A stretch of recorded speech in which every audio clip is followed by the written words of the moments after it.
Coming up on TekThing, get the best deal on a new laptop or just about anything else, scanning all your docs, open maps, and more. It's all coming up on TekThing. If you get something useful out of this episode of TekThing, please consider contributing to the show at patreon.com/TekThing. We're brought to you by viewers just like you. Thank you so much. I'm Shannon Morse. And I'm Patty Norton. And this is TekThing, where we make technology behave. At least on the good days. And today is a good day. It is a good day? Yes, it is. Because I called businesses, and I am making sure that I am not getting scammed out of my eBay sales. eBay purchaser issues. Apparently there are lots of scammers on the internet, but I am an investigative person. I will get down to it, and I will find the right answers. Also malware, actually crypto ransomware. Oh, yeah. Really scary, especially if you're a business. It's not fun. No. We got a lot of questions this week, so we decided to kind of put them all into one episode. Well, lots of good questions. There's a lot of questions in this episode. We should probably start out with this one from Bill. Yes, Bill writes in to ask@tekthing.com. On TekThing episode number 12, Shannon said that this is the best time of the year to buy a new laptop because manufacturers are looking to get rid of old models as the new models are coming out. Do you still think this is the best time of year for that? And if so, when do you think this ideal laptop shopping time period ends? I would love to take advantage of some great deals right now to get a new laptop. Any advice on how to find such a great deal? Any advice on how to search for a laptop in general? I would like to at least get a Skylake Core i5 with hopefully both an SSD and a hard drive, or one that can be converted to have both. Thank you, from Bill near Athens, Georgia. It's a great question. Oh my goodness. I love my cells. Yeah, and partially you have considerably narrowed your laptop options if you want dual drives, because the vast majority of laptops these days are Ultrabooks. They probably have like an M.2 drive. This is an NVMe M.2 drive inside of it, and you can't fit two hard drives. And what's been really frustrating for a lot of people, Darren, for example, was trying to find a genuine quad core, not dual core, hyper-threaded, but a 4-core laptop with storage options. And it took him like 8 weeks to finally find the laptop for sale, and then it disappeared really quickly. And then the performance wasn't what it should have been, so he ended up buying a new laptop anyway. Yeah, that was a pain. That was a pain.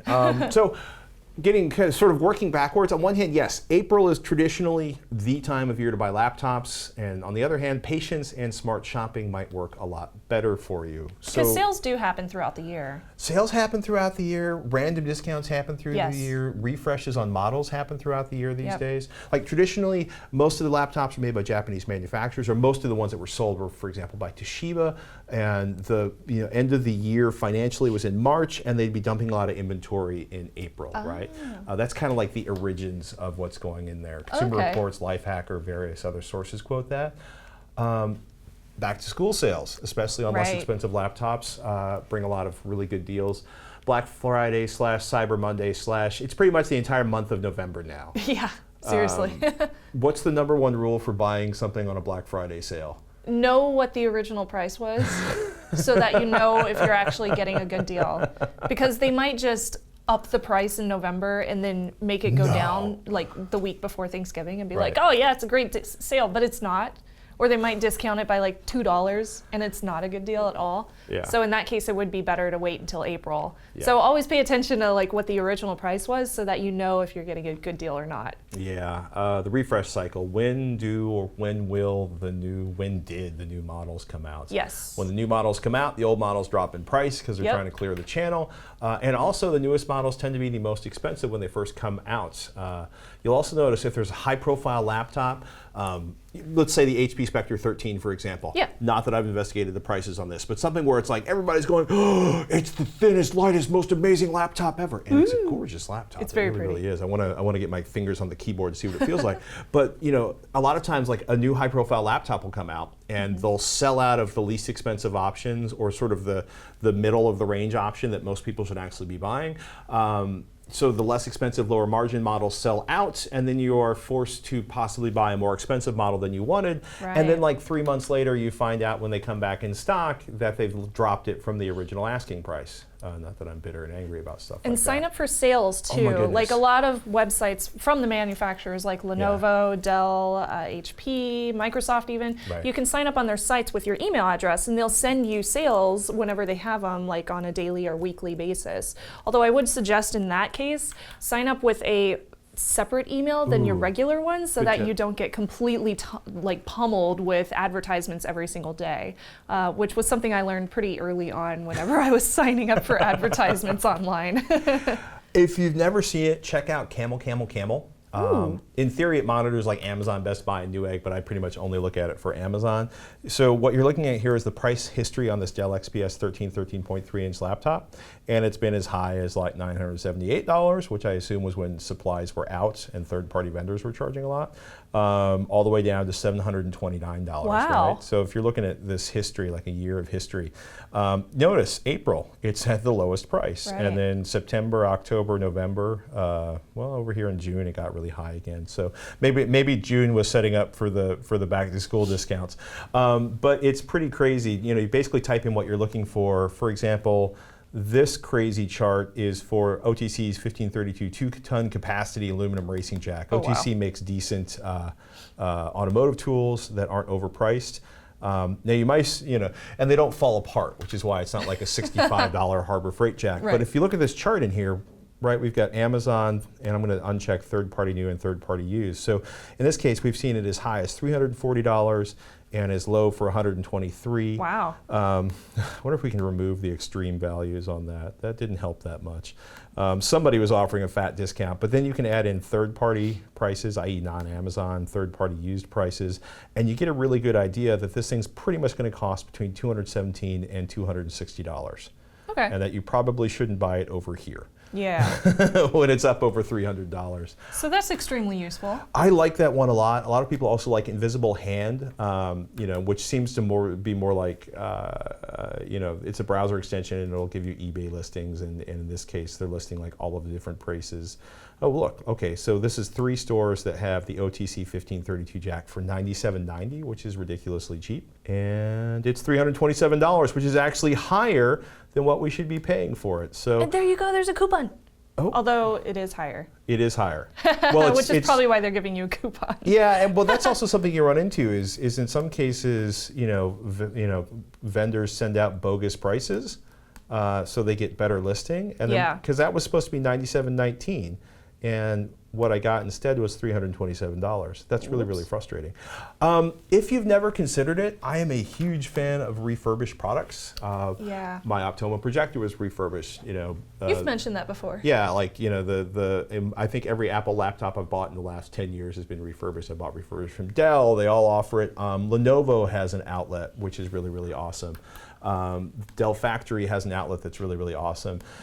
Microsoft's outlet, I don't think I'd pay $639 for a refurbished Surface Pro 3, but one of the lessons of this particular page here is that keep coming back. For example, 2 weeks ago I was looking for a monitor and the Dell outlet had 1 monitor in stock. Oh, wow. And I still don't want that 17-inch monitor for $79. But now they have a whole series of monitors available in their outlet store. Cool. And I think that kind of comes back, know what it costs, use price trackers, keep checking back, look for all the coupons, and don't wait forever for the best deal because you'll never buy it. There you go. Yep, that's very true. Well, I hope that answered your question, Bill. Of course, if you guys have any questions about sales or discounts or the best time of year that you want to buy a tech product, let us know. You can always email us, ask@tekthing.com. TekThing keeps coming every week because viewers like you contribute at patreon.com/TekThing. You can donate however much you want every episode, and every little bit counts. We'd love it if you could donate $1 per show, but hey, $0.25 a show still gets you access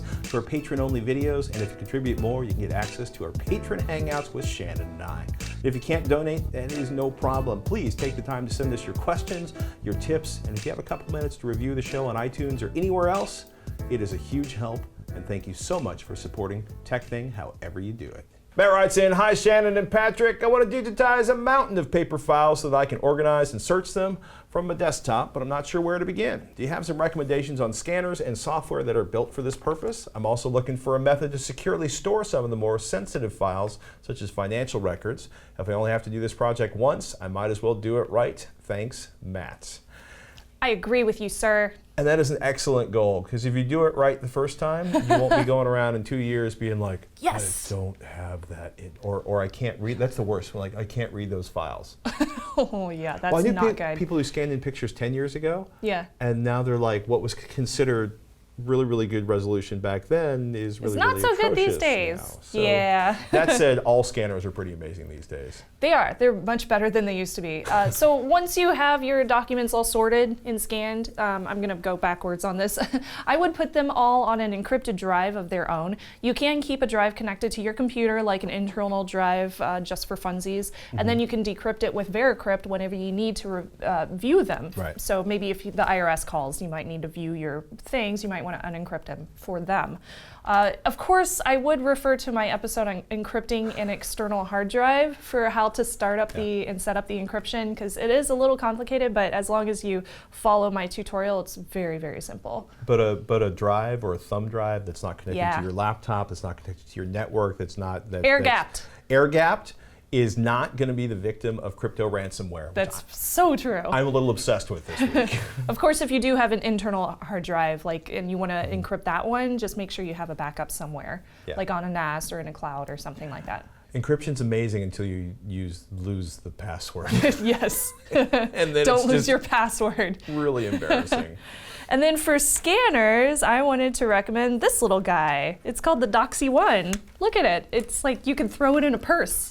You can legit throw it in a purse. But you're not going to be, you need an outlet. You do need an outlet, which is kind of sad. So it is a document scanner. The DoxieOne, it comes with 300 DPI scanning capabilities, and it can do 8 seconds per page. So luckily, Patrick gave me some pages that I can test with this. So I noticed there's an SD card in this. Can I also scan it like USB to my laptop? Yeah. There's a micro USB port on the side, so you can just plug it in directly to your laptop if you want to. I prefer to do the SD card way, so I can legit sit in my living room and watch Netflix while I'm doing it. Just feeding in pages. And I seriously went through, I think, 3 years worth of IRS receipts, because I'm self-employed, so I have to keep all those receipts, and a lot of them were done on those old thermal paper receipt things, and they scan rather quickly. So I just sat there and I was watching shows on Netflix and letting the thing scan. Does this come with an OCR app too, or? Yes, it does. So the OCR app, and I'll show you what that looks like. This is the Doxie software right here. Of course, it doesn't have any scans right now because I'm doing them to SD card, but I can simply import from my SD card, or I can plug it in via USB. And as soon as I do that, I can upload them to the cloud, like Evernote or Dropbox or whatever, or I can just use OCR, which is built into this to search for my docs. So if I'm looking for a specific restaurant, I could type in the restaurant name, and it'll look through it and find the PDF scan of that document. So it's very easy to use, and it also, it will straighten up any documents that you scan sideways. That's nice. So it'll just automatically switch them over. Does it create an individual PDF file for everything you scan in, or does it make, It does, but you can also combine them all in one in the software too. Oh, wow. So if you have a multi-page doc, you have to sit there and do each one single, but eventually you can just combine them all in the software. So it does make it much easier. That's cool. So yeah, that's my pick for single page scanners, 8 seconds, 300 DPI. They have one that's 600 DPI, and they have another one that's battery operated, so you can legitimately make it portable and go take to the it cafe, wherever you want. Scan documents. But I didn't need that, so I bought the cheapest one, which was $128 on Amazon currently. There are multi-page scanners on the market too. I do want to mention those because I know somebody will email me about them. Right. These work much quicklier, faster. I had one when I worked at a desk job way back in the day, and it would constantly jam on me. It wouldn't separate pages correctly, resulting in crushed papers in the middle of the printer, and I would have to open it up. So you're talking about this particular Epson workforce or multi-page document scanners in general? Multi-page document scanners in general. Okay. This one was one of the ones that got the best reviews, and it's 4 stars, but there are a lot of people who had the same issues with this one on Amazon too, as I was reading through the reviews. They do get very mixed reviews, so and some don't even work with Windows 10, which is kind of unfortunate. Don't Amazon it the night before your tax information is due and expect to just throw stuff in it and walk away for 4 hours, because the third document will jam. Do it in January so that you're prepared. So even though the single page scanners, they take a lot longer, they end up being a lot more efficient for the price compared to the more expensive multi-page scanners, because a lot of times those ones just suck. They jam, and then you pull everything out. Then you they might be a lot better now. I did use one several years ago when I had a desk job. So they might have increased in quality now. Yeah, 500, well, almost 500 reviews on Amazon, so you can get some good feedback on definitely. jam. Yeah, so let me know what you guys think of scanners specifically for document scanning, not necessarily for photography. I wouldn't use this for photography because it's 300, not 600.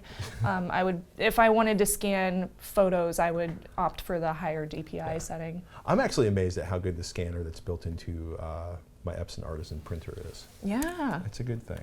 Actually, let me show you these. I might as well show them. Oh, it didn't write itself. Maybe it didn't. Oh, maybe because I scanned it backwards or something. That's okay. Oh, that one righted itself.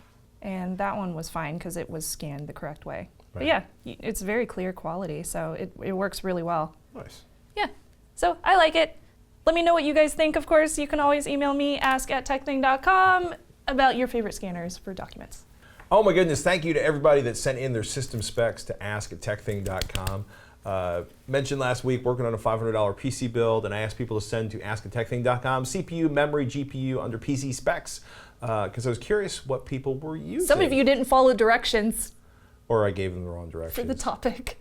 Well, the subject line. Nonetheless, we appreciate everybody emailing in, and if you haven't, feel free to do so when you get a chance. Thoughts, observations. Thoughts. Y'all are all over the map. There's two really noticeable trends: a lot of recent builds and a lot of power builds that are 5 or 6 or 7 years old. Wow. For example, you've got in one case like dual Xeons. What? But now they've been upgraded with GPUs and SSDs. Okay. More Hackintoshes than I expected. More of you running 32 gigabits of RAM than I expected. Whoa. Excuse me, 32 gigabytes. Gigabits of RAM would be bad. Gigabytes of RAM, good. Most of you are running 8 or 16 gigabytes, and not a lot of heavy gaming power systems. Really? But I think most people are still running 1080p, in which case they seem to be really happy with 750 Ti's That's a good and point. stuff like that. Yeah. Thank you so much for making the time to send those in. And please keep sending them in to ask@TekThing.com. It's giving me a good feel for what y'all are into and gives us very interesting. Yeah, and it's fun because it gives you some ideas to work on for the $500 build. Cool. Because in some cases, it's amazing how much money you can save on a system if you recycle a case or buy a cheap case and use as much of your old system as you can. Very true. So. Greg caught the review of Garmin's Drive 60 LMT and various GPS apps and has a hot tip. He says, I listen to a number of YouTube videos while I work. Some of those are like white noise, or I want to learn by osmosis. My ears perked up when you talked about GPS devices. You mentioned all of the paid kind of devices or devices with ads. What you missed or did not know about is the OpenStreetMap crowdsourced data. The map covers the world. There are 2 sites that create Garmin files for your Garmin devices or other devices that support the Garmin format. I have the same or more cell coverage issues in Arizona that Patrick mentioned. This is especially true in Arizona when I'm out trekking in the backwoods. I found maps.me or Maps with Me. I can run this app on an old device that no longer has a SIM card. What's nice about maps.me is that the code is open sourced and they allow you to download states or countries as you need them. This app would rock for snubs in Japan. I hope this helps. Greg. Thanks. I haven't thought about OpenStreetMaps in a while, but if you've never seen it, it is basically like Google Maps or any other mapping website. The information is laid out a little bit differently, but it's so clean. It's clean, but they have, one of the things I like about it, right? If I go to Oakland, CA, and City of Oakland, Alameda County, notice they have all the exit numbers. Oh, that's nice. I love the fact that they have exit numbers on there, and a ton of information. And get on that, Google. Yeah, well, the tag information is really cool too. That's cool. In any case, it is another mapping source, and then the tool he was talking about is Garmin.OpenStreetMap.nl, which allows you to grab, look at that, a lot of information. Yeah. Look, there's Venezuela, Colombia, Peru, Brazil.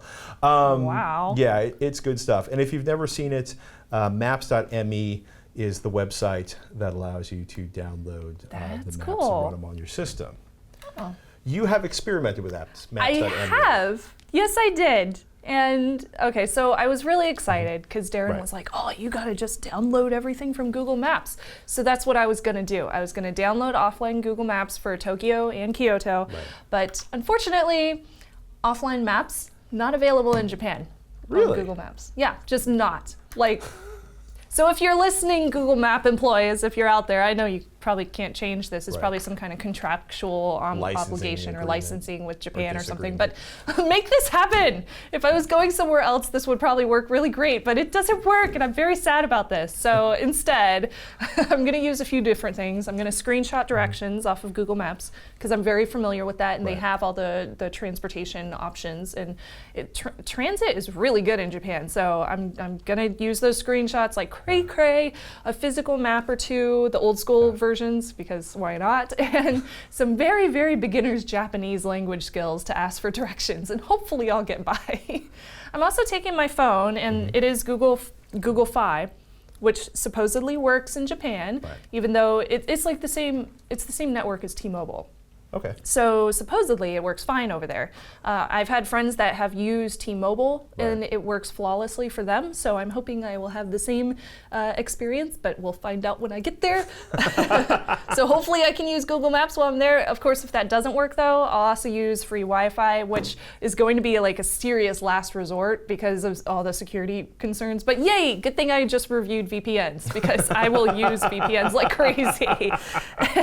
And lastly, hotels in Japan, I've read the reviews about the hotels I'm staying at. They either have Wi-Fi or they have Ethernet in the room. So if they have Ethernet, of course I don't have an Ethernet jack on here, even though I could buy one, but what I do have is a TP-Link router, and you can just plug one of these guys in and use it to basically send out wireless to all of your different products that you might Travel own. routers. Yeah, it's a little travel I didn't know router. anybody still made a travel router. TP-Link has been making like the same router for years, and they've upgraded it obviously, but it works, and that's why people like it, because it's cheap. I was considering using Maps.me, and I downloaded it. I did test it. Unfortunately, I did some tests in Japan, and it's missing a ton of places that I'm interested in checking out in offline maps. For example, my hotel is not even listed. So I searched for my hotel, and it brought up a completely different hotel in a completely different prefecture. So I was like, it's not going to work so well for me. So I wasn't impressed with Japan, but if I tested it in the US, it was flawless. Right. Thing worked great. So like no wonder people want to use this when they're going camping, because it works really good. Cool. But yeah, for Japan it's just US thumbs up, Japan not so good. Thank you so much for the email. Do us a favor, tell us what you're thinking. Send us your tips, send us your thoughts, your ideas, your system specs, ask@tekthing.com, or contact us on facebook.com/tekthing or @tekthing on the Twitters. Andy writes in, hello, first of all, love the show. Thank you. I bought an HP microserver and installed Windows Server 2012 R2 on it with storage spaces, i.e. mirror space. I'm looking for a cheap online backup for my photos and documents, invoices, tax papers, bank statements, other sensitive documents. I saw Google Drive for $2 US a month for 100 gigabytes, which is a good deal, or maybe Crash Plan for $5 US a month. Is Google Drive a safe place for sensitive data, or do you prefer another backup provider? I want it to automatically upload new changes, so I'm not sure if I want to first zip my data with a password, as it will always have to upload the new zip file every time, bandwidth usage. Thank you so much, Andy. no. No, don't back things up. No, don't back things up on Google Drive. No, don't zip things. Okay, so the only way I would use Google Drive to store sensitive documents is if I've taken the time to encrypt them before sending them over the interwebs, as in on my own computer locally, like maybe even air gap, because I'm crazy paranoid like that. You can do this really easily with this tool in Linux. It's a terminal command. Here's the man page for it, and it basically allows you to encrypt separate files all by themselves, and then you can decrypt them with a separate command line tool after you've re-downloaded it or something like that. There's also a Windows version of this. It's called GPG for Win, and it works pretty much the same way. Both of these will encrypt separate files. You can upload them. They change them into these files called .ase files, which basically just look like gibberish when you click on them, and then you need a program and the password to decrypt these. So you would need that GPG for Win or the GNU PG for Linux to to actually decrypt it. But no one at Google Drive will be able to see the data. Exactly, yeah. So, but the other thing that you need to keep in mind is this is not going to save new changes anytime that you update a file. So if you have a text doc or something, you write something new, it's not going to update. So that's worth pointing out to anybody that does consider these. I don't know if it would work for you since you want to save new changes, new revisions. Now, if you don't want to spend the time encrypting, I would recommend going with an online storage that offers a zero knowledge policy and that nobody has access to that information. That was my question. Yeah, no one has access to your data except for you. At least they say no one has access to your data, but you don't. That's my butt. But you will have to put some kind of inherent trust in these companies to actually do what they say they will. I use SpiderOak. I've been using it for years, and they do have that zero knowledge policy, and they offer it free for 2 gigs a month, which is plenty for just text documents, but prices go up from there, and it is rather expensive from there too. SpiderOak is great for doing just uploads of new changes too, so it would work for you, albeit the fact that it is a little bit more expensive. They do have a warrant canary showing that it hasn't received any kind of legal warrants for information. I could go into that in a lot more detail on a future episode if you want me to, because warrant canaries are very, very interesting. And there are cheaper plans too, such as Carbonite, Crash Plan, just like what you mentioned, both of which offer private encryption keys, but not for a default. So you do have to sign up for the private encryption key after the fact. It's separate. I believe both of them allow it for free after you sign up for an account. I mean, we talked in the last couple of weeks about BitTorrent Sync, where if you get the pro version, it will allow you to encrypt data on third-party sites. They also handle versioning on that, which is a big deal, and their information is encrypted in transit. That might be an option for you. Yeah, we could go on and on about that stuff, but basically you do have plenty of options available to you. Both Carbonite and Crash Plan offer really good options at a cheap payment plan. A reasonably priced payment plan. A reasonably priced plan, and then SpiderOak is a little bit more expensive, but they do have that warrant canary, which makes me feel a lot safer because I don't want any legal government people coming by and trying to take all my data. Well, that said, the NSA can also basically send a letter and take all of your data and tell the company they can tell you about it anyway. Not that we're bitter or cranky about that, but that's why they have warrant canaries. If you want to know more about warrant canaries and private encryption in the cloud, let us know in the comments or email ask@TekThing.com. And last, remember, once in a while, put down the phone, step away from the screen, close the laptop, and do something analog, like fix something yourself. You fix things. I fix things. In fact, this is a picture of the engine of my truck, which is finally back online. You fixed a thing. I fixed a big, heavy thing. Yeah, apparently. I feel so butch. I'm Patrick Norton. I'm Shannon Morse. We'll see you next week on TekThing.